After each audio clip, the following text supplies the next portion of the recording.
Every day, we rise, challenging ourselves to work for what we believe in. At U.S. Border Patrol, protecting our borders is more than a job. It's a calling. Agents answer the call, working together to keep our country and communities safe. If you are ready for a new mission, join U.S. Border Patrol and go beyond. Learn more at cbp.gov/careers. Lucky Land Casino, asking people, what's the weirdest place you've gotten lucky? Lucky? In line at the deli, I guess? Aha, in my dentist's office. More than once, actually. Do I have to say? Yes, you do. In the car before my kids' PTA meeting. Really? Yes. Excuse me, what's the weirdest place you've gotten lucky? I never win and tell. Well, there you have it. You can get lucky anywhere, playing at LuckyLandSlots.com. Play for free right now. Are you feeling lucky? No purchase necessary. Void where prohibited by law. 18+. Terms and conditions apply. See website for details. From Hollywood, it's time now for... Johnny Dollar. Bill Crosby, Dollar. Were you in bed? No. Good. Put on your coat and come on downtown. Can't it wait till morning? Nope. Want me to send somebody out to pick you up? Are you talking about an arrest? I might be, Dollar. Whatever I have to do to keep you around. I'll make it under my own steam, pal. 15 minutes. Room 203, City Hall, okay? I may take 16 minutes if I feel like it. And maybe you'll need longer. I want a real good story about Paul Forbes. A better one than you've told so far.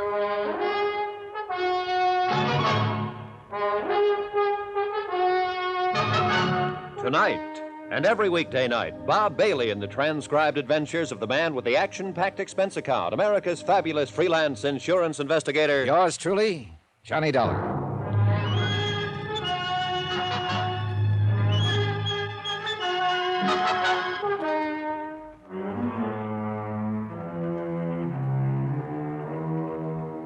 Expense account submitted by Special Investigator Johnny Dollar to Richard Porter, 480 Webster Boulevard, Providence, Rhode Island.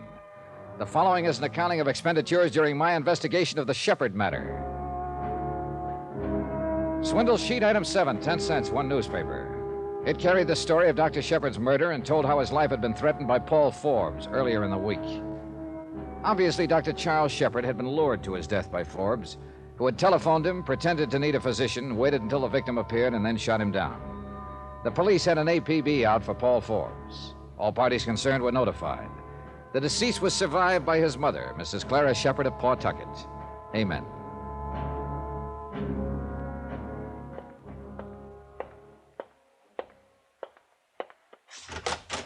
Come right in, Dollar. Sit down. There were about 6 people in Crosby's office, among them Richard Porter, who had hired me to investigate Shepard because of a suspicious insurance application, a uniformed officer from the Harbor Patrol who had discovered Shepard's body, and 2 other men from Crosby's staff. I told them how I had been hired, that I didn't believe all of Shepard's story about the threat on his life. I told them about Forbes slugging me for no apparent reason. I also mentioned the insurance matter had never been satisfactorily explained. Well, it's never going to be explained as far as I can see, Dollar. Oh, I'll find an explanation, Phil. You solve your murder, and I'll do what I have to do. We've got it solved. All we have to do is pick up Forbes. You know that. I don't know anything. You get huffy with me on the phone, and you start talking about arrest, and I don't know anything. You said that when you went to see Shepard yesterday morning, he waved a gun at you, a .32. That's right. It wasn't on his body. He knew Forbes hadn't been picked up. His life was in as much danger as ever. Why didn't he carry the gun? You know, that's a pretty good question, Phil. Yeah. What else? He allegedly went out on an emergency call tonight. No little black bag in his car. No little black bag by his body. What doctor goes out on any call without his bag? Oh, I wouldn't let that worry me so much. I'd find out if it was an emergency, or he knew who was going to meet him when he went out. I thought you might have some ideas. Have you talked to Mrs. Forbes? Of course I've talked to her. She hasn't any idea where her husband might be hiding. She's sure he killed Dr. Shepard. That servant in the house is sure. He told me about Shepard being threatened by Forbes. Shepard told you about being threatened. Forbes slugged you, slugged Mrs. Forbes. Been running around town like a madman all day. But everything you say and every way you say it, it comes out Shepard was lying. I did it on purpose. I wanted to worry you to death. Well, every officer in this town has Forbes' description and the license of his car. We ought to get him before the night's out. He's the boy. Good luck, Phil. He was a good policeman with a lot of doubts, and he was mad about them. And that's what it generally takes to get matters straightened out. I found Corrine Streeter at the morgue, standing beside the marble slab on which her late employer had been laid. She looked pale and wan in her stiff white uniform and blue nurse's cape. Her eyes were red with tears, but no sound escaped her. Then she looked up at me once, sighed, and started out of the place. Wait. What now? Well, I'd like to help you. Can you help him? No. No, you can't. No one can. I tried. Who did it? Well, the police say Paul Forbes shot him. It looks that way from all they can gather. Over Mrs. Forbes? Yes. Oh.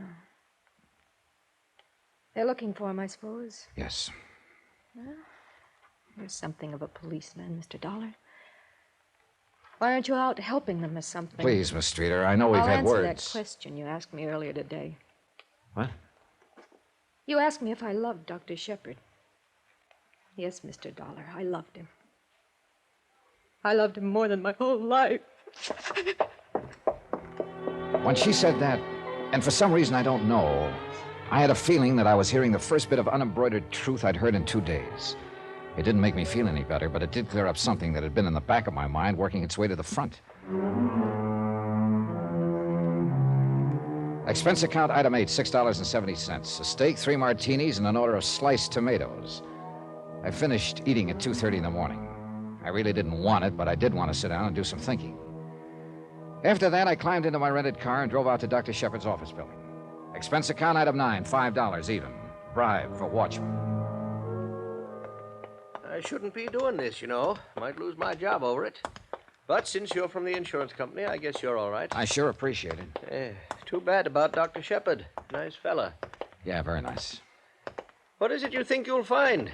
Police been here till almost an hour ago, poking around. Do you know if they found anything? Oh, sure. Doctor's emergency kit. Heard him say he didn't take it with him when he went out in that last emergency. Uh-huh. Well, I won't be long. Oh, I'm going to come right in and watch you. Shepard had been a thorough man, and from all evidence, he and Miss Streeter kept and operated an efficient file system in the office. However, he had kept no medical history of his prime patient, Pauline Forbes. As a matter of fact, in checking over both the patient's files and the card files, there was no evidence to indicate that Mrs. Forbes had ever been a patient of Shepard's, which seemed strange in view of the fact that he told me he treated her for 14 months or better and ended the treatment by advising her to divorce her husband. What's more, he had never mentioned that Paul Forbes had been one of his patients. But an entry dated some 2 years before disclosed the fact that Dr. Shepard had examined, treated, and discharged Paul Forbes as a patient. These 2 developments supplied me with all of the curiosity I'd need for a while. Nurse Corinne Streeter's home address was duly noted on Dr. Shepard's phone book. Oakdale House, surprisingly enough, on Oakdale Street. Special rates for nurses. Room 205.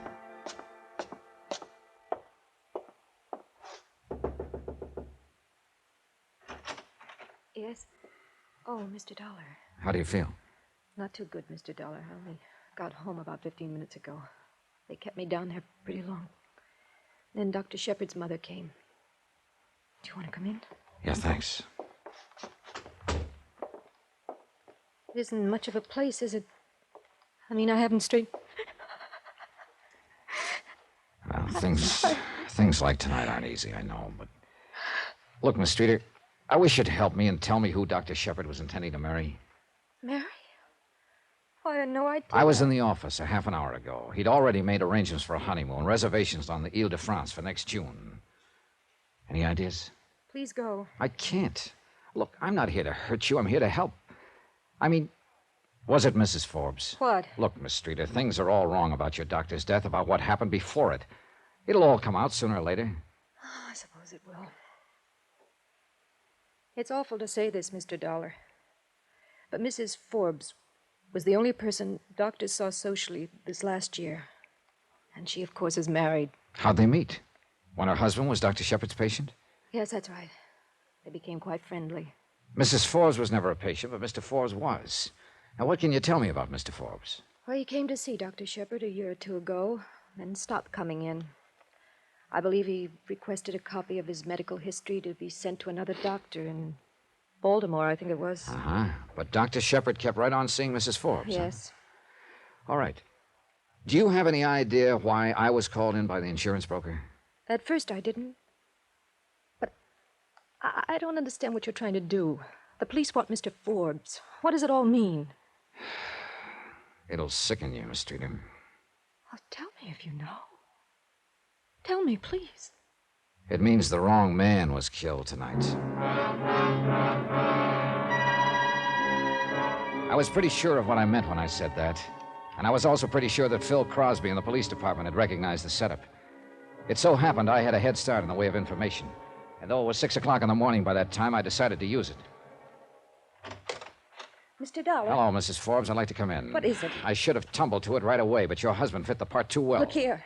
I've been through quite enough today with the police and all out looking for Paul and Dr. Shepard being killed. Stop looking pained and tired. I'm the guy that's tired. I'm the one who was going to be the star witness when the state tried Shepard for killing your husband. What? Why not get a star witness for free? Why not make a suspicious insurance move so an investigator would be called in? An investigator who'd back up a self-defense plea for your doctor and get him off on justifiable homicide. Get out of here.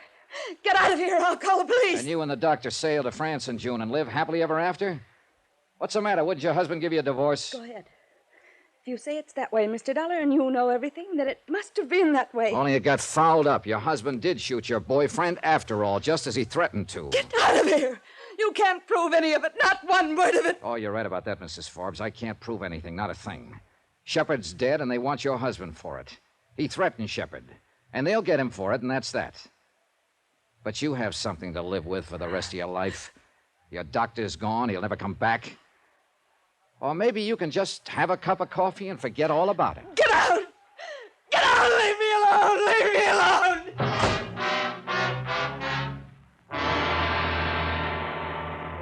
What? Yeah, that's it, Phil. That's what was supposed to happen. Shepard had it planted all over town how Forbes had threatened his life. He had witnesses. He had me, even. All he had to do was go out and shoot Forbes any place, any time. But Forbes got him first. Can people get by with this kind of thing in our courts of law? If and when you get your hands on Paul Forbes, will he have any kind of defense? Oh, he'll get him, Dollar. The other I can't answer. What you just told me can't be proven. I don't see how a lawyer can do much for a guy who threatens another man's life and then finally guns him down, do you? But it was Forbes who was the marked man all this time. He was supposed to die. If it could be proved that Forbes was a patsy, that the doctor intended to gun him down... The judge and jury, Johnny. When we get Forbes, he'll be arraigned and indicted for first-degree murder. Don't worry about that part. And the rest is up to the court, out of our hands. After all, we're pretty sure Forbes shot and killed Dr. Shepard. Hang up that phone, Dollar. You still on the wire, Johnny? Hang it up or I'll blow your head off.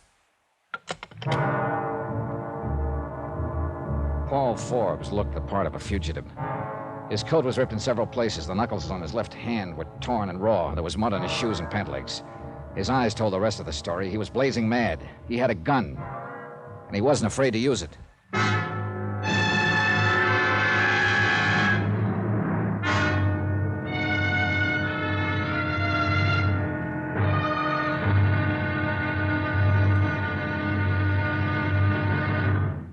Now, here's our star to tell you about tomorrow's intriguing episode of this week's story. Tomorrow I find out how hard it is to kill a lie. Sometimes you have to kill it twice. Join us, won't you? Yours truly, Johnny Dollar.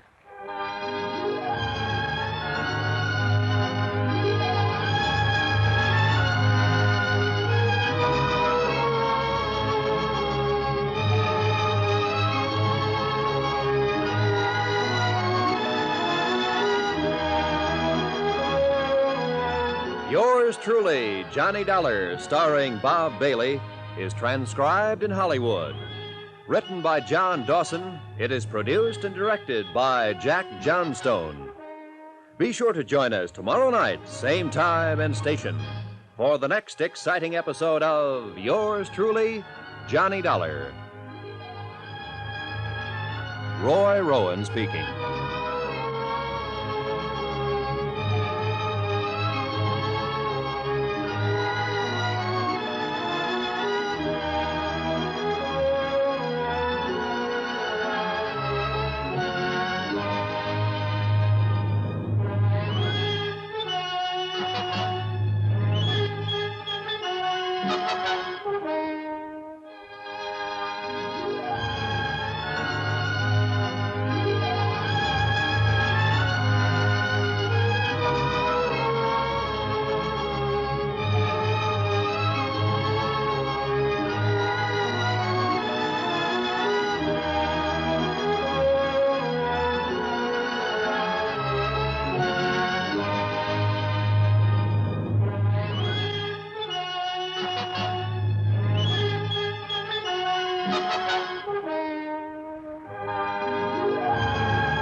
Hello, it is Ryan, and we could all use an extra bright spot in our day, couldn't we? Just to make up for things like sitting in traffic, doing the dishes, counting your steps, you know, all the mundane stuff. That is why I'm such a big fan of Chumba Casino. Chumba Casino has all your favorite social casino-style games that you can play for free anytime, anywhere with daily bonuses. That should brighten your day a little.